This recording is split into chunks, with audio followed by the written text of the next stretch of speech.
Apollo Milton Obote was a Ugandan political leader who led Uganda to independence from British colonial rule in 1962. He was Prime Minister from 1962 to 1970 and twice President from 1966 to 1971 and 1980 to 1985 of Uganda. British colonial government prevented him from accepting scholarships to study in the United States and West Germany, and in 1950 went to Kenya. While in Kenya, he became involved in the independence movement and joined the Kenyan African Union. Returned to Uganda in 1957, he became a member of the Uganda National Congress Party. In 1958, he was elected to represent his home district in the Legislative Council. When the National Congress Party split, he formed the Uganda People's Congress. The UPC's main political focus was opposition to the powerful Southern Kingdom of Uganda under King Mutesa II. Having become Prime Minister in 1962, Obote accepted a constitution that granted federal status within Uganda to 5 traditional kingdoms, including Buganda. In 1966, Obote sent troops led by Idi Amin to attack Mutesa's palace, and Mutesa fled to Great Britain. Idi Amin Dada Umi was a Ugandan military officer and politician who served as the third president of Uganda from 1971 to 1979. His regime was noted for the sheer scale of its brutality. He was a member of the small Kakwa ethnic group of northwestern Uganda, however, had little formal education and joined the King's African Rifles of the British Colonial Army in 1946 as an assistant cook. He served in the British action against the Mau Mau Revolt in Kenya from 1952 to 1956. Made Chief of Army and Air Force 1966 to 1970. President-in-Chief of Armed Forces in 1971. Field Marshal in 1975. Life President in 1976. On January 25, 1971, Amin overthrew the government of Obote, the man who led Uganda to independence from Britain in 1962. Amin was part of a trend during Uganda's independence era of people overthrowing the government or using undemocratic means of holding on to power. Obote himself suspended constitution after Uganda's independence, arbitrarily detained his opponents, and refused to have elections. Obote's increased reliance on the military and police to terrorize his political opponents aroused the resentment of Sunday Ugandans, and it allowed Amin to build a following based on recruits from among his own Kakwa people. Now, when we discuss the topic of geography, we want to make sure that we cover the political, social, and economic objectives because it provides a holistic understanding of how the human experience was shaped in a particular region. And understanding these objectives is crucial for understanding the root cause of violence and its impact. Now, since we're discussing Uganda, of course, Uganda is located in Eastern Africa, is located near the Nile River, Lake Victoria, and several mountain ranges that influence the settlement patterns and economic development. Now, when we discuss politics, we want to consider the different administration regions and ethnic groups, which influence the political power dynamics and resource allocation, basically who was in power, who was in political power, to be specific. Now, when we talk about social, we want to make sure that we mention the language, religion, and traditional practices and how they played a role in shaping the social relationships and the group identities. The different ethnic groups and their settlement patterns due to borders and colonist division were a key factor in shaping the violence and its impact. Amin's term lasted 8 years. His whole career was labeled with brutality. The precise number of people that he killed is still unknown, but the estimated number is around 500,000 people. Amin had led a coup against Obote in January of 1971. This is what began the bloody regime. Amin had then began killing ethnic groups. International human rights groups reported that he killed close to 300,000 people out of a total of a population of 12 million. Those murdered were mostly anonymous people like farmers, students, clerks, and shoekeepers who were shot or forced to bludgeon one another to death by members of death squads, including the chillingly named Public Safety Unit and the State Research Bureau. Along with the military police, these forces, numbering 18,000 men, were recruited largely from Mr. Amin's home region. They often chose their victims because they wanted their money, houses, or women, or because the tribal groups of the victims belonged were marked for humiliation. How did Obote gain power?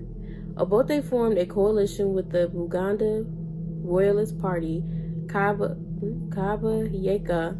The two parties controlled the parliamentary majority, and Obote became prime minister in 1962. He then assumed the post on April 25, 1962, which was appointed by Sir Walter Coates, then Governor General of Uganda. How did Amin gain power? Having learned that Obote was planning to arrest him for misappropriating army funds, Amin seized power in a military coup on January 25, 1971, while Obote was attending a Commonwealth Summit meeting in Singapore. His supporters. Throughout the first year of his presidency, Amin received key military and financial support from the United Kingdom and Israel.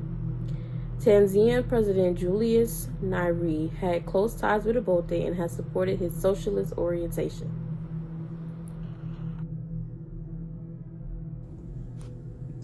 In Uganda, genocide has been largely destructive and has gone on for years and years without proper remedial measures, and there are a myriad of reasons why.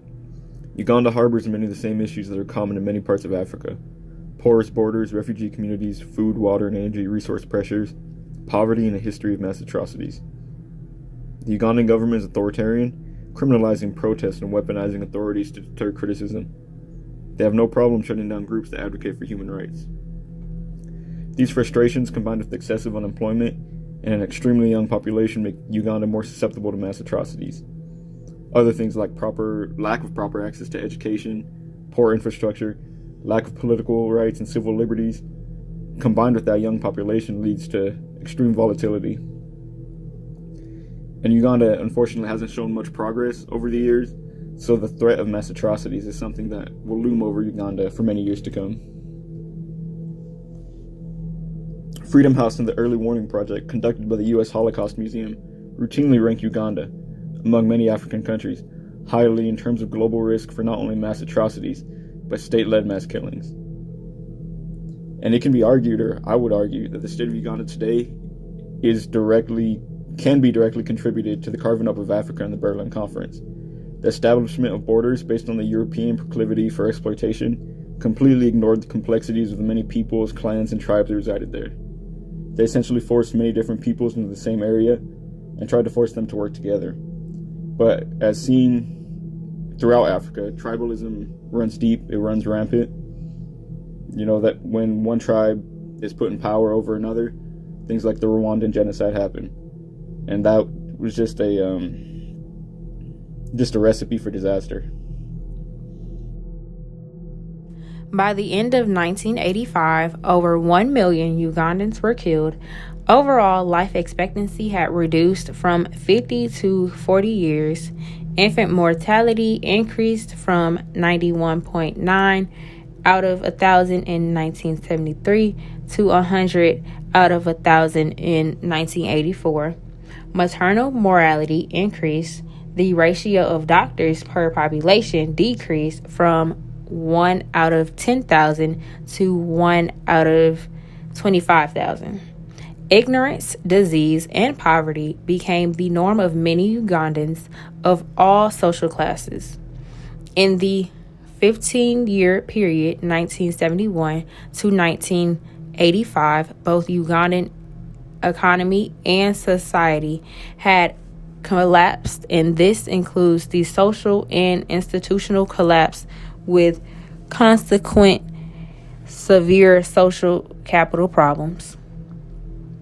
Amin went out of power as he went in by means of a military coup. Ugandan and Tanzanian forces disposed Amin. His exile was an effort to justice, and Amin dreamed of regaining power to the end. Between 1970 to 1978, it found that the production of key export crops, coffee, cotton, and sugar fell off 51%, while activity in the mines and forests went down 82%. Construction too dropped 51%. Inflation was running at 200% a year as the price of basic necessities went out of sight. No one survived on his salary. A civil servant said you would spend all your salary for a month on food you could carry in just one basket. The impact of the explosion on the economy was startling. GDP, gross domestic product, fell by 5% between 1972 and 1975, while manufacturing output tumbled from 740 Ugandan shillings in 1972 to 254 shillings in 1979. If you enjoyed our presentation, please don't hesitate to scan the QR code on the screen to discover more about our research on our website.